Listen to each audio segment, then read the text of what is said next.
প্রধানমন্ত্রী পিএম কিষাণ সম্মান নিধিতে ভারত সরকার ৬,০০০ টাকা দিচ্ছেন। আমরা আরও ৩,০০০ টাকা অতিরিক্ত দেওয়ার সিদ্ধান্ত গ্রহণ করেছি। নমস্কার। কৃষক বন্ধু প্রকল্প কি বন্ধ হয়ে যাচ্ছে? কারণ বাজেটে কৃষক বন্ধু নিয়ে কোনো কথা কিন্তু বলা হয়নি। এরকম প্রশ্ন কিন্তু আপনারা অনেকেই করেছেন। আপনাদের কনফিউশন দূর করার জন্য আজকের এই ভিডিওটা তৈরি করে দিচ্ছি। এখানে আমাদের রাজ্যে কৃষকদের জন্য দুটো প্রকল্প চলতো, একটা হচ্ছে পিএম কিষাণ আর একটা হচ্ছে কৃষক বন্ধু। ভিডিও থাম্বনেলে দেখেছেন লেখা আছে পিএম কিষাণ ৬,০০০ থেকে বেড়ে হয়ে যাচ্ছে ৯,০০০ টাকা। এটা কিন্তু মাননীয় মুখ্যমন্ত্রী বলেছেন। এবার প্রশ্ন হচ্ছে, তাহলে কৃষক বন্ধুর টাকা কি বন্ধ হয়ে গেল? হ্যাঁ, ধরতে পারেন কৃষক বন্ধুর টাকা বন্ধ হয়েই যাচ্ছে, কারণ বাজেটে কৃষক বন্ধু নিয়ে কোনো কথা আলোচনা করা হয়নি। দ্বিতীয়ত, তাহলে কি যারা কৃষক বন্ধু পেত সবাইকেই কি পিএম কিষাণের টাকা দেওয়া হবে? এটাও কিন্তু বলা হয়নি, কারণ পিএম কিষাণের অনেকগুলো নিয়ম বা শর্ত আছে। সেই শর্ত পালন করলে তবেই কিন্তু আপনি পিএম কিষাণ পাবেন। তাই কৃষক বন্ধু যারা পাচ্ছিলেন সবাই যে পিএম কিষাণের জন্য যোগ্য হবেন এটা কিন্তু নয়।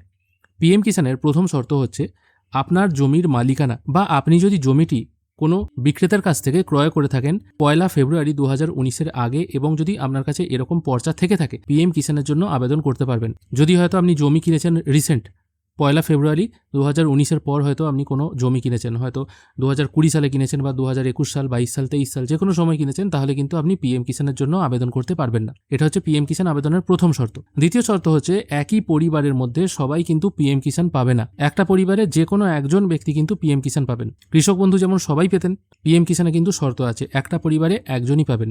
তার থেকেও বড় কথা, কৃষক বন্ধু আবেদন করতে গেলে আপনাকে কারেন্ট পর্চা দিয়ে আবেদন করতে হতো। পিএম কিষাণে কিন্তু সেই ব্যাকডেটেড পর্চা, এবং এই ২০১৯ সালের ফেব্রুয়ারি মাসের যে নিয়মটা, এটা কিন্তু এখনও পর্যন্ত কন্টিনিউ রাখা হয়েছে। এটা কিন্তু এখনও পর্যন্ত চেঞ্জ করা হয়নি।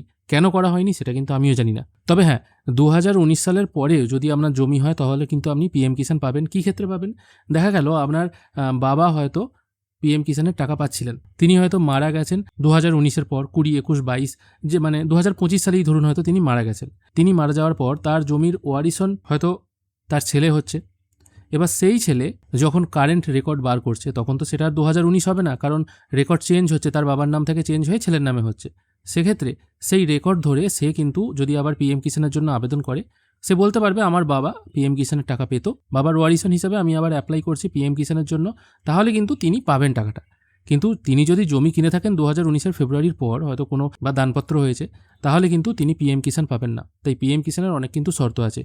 কৃষক বন্ধুতে এরকম কিন্তু কোনো শর্ত থাকেনি। কৃষক বন্ধু মোটামুটি সবাই পেত, যাদের নামে ১ কাঠা জমি আছে তারাও কিন্তু পেত, এবং কারেন্ট পর্চা থাকলেই হতো। পিএম কিষাণের ক্ষেত্রে কিন্তু সেটা নিয়মটা নয়।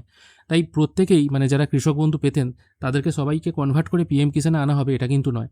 তাই যারা হয়তো কারেন্ট জমি কিনেছেন, হয়তো বাবার নামে হয়তো অনেকটা জমি আছে, ছেলেকে হয়তো ১ কাঠা দিয়ে দিয়েছে, মেয়েকে হয়তো ১ কাঠা দিয়ে দিয়েছে, এবং তারা কৃষক বন্ধুতে অ্যাপ্লাই করে দিয়েছে, এবং তারা কৃষক বন্ধুর টাকাও পেত, কিন্তু দেখা যাচ্ছিল তারা হয়তো কৃষক নয়। এই সিস্টেমগুলো কিন্তু বন্ধ হয়ে যাচ্ছে। এর বেশি কিন্তু কিছু বলা হয়নি এবারের বাজেটে। তাই ধরে রাখতে পারেন কৃষক বন্ধুর টাকা কিন্তু দেবে না। এবার এখানে আপনারা বলতে পারেন, সরকার যে বলছে রাজ্য সরকারের প্রিভিয়াস যে প্রজেক্টগুলো বা প্রকল্পগুলো চলতো সেগুলো কোনোটাই বন্ধ হবে না, তাহলে কৃষক বন্ধু কেন বন্ধ হচ্ছে? দেখুন, সরকারের তো আরেকটা প্রকল্প চলছে পিএম কিষাণ, সেই জন্যই হয়তো সেম ক্যাটাগরির প্রকল্প বলে হয়তো জিনিসটা বন্ধ হচ্ছে। এটাই হচ্ছে ব্যাপার, এটা আমার মনে হয়।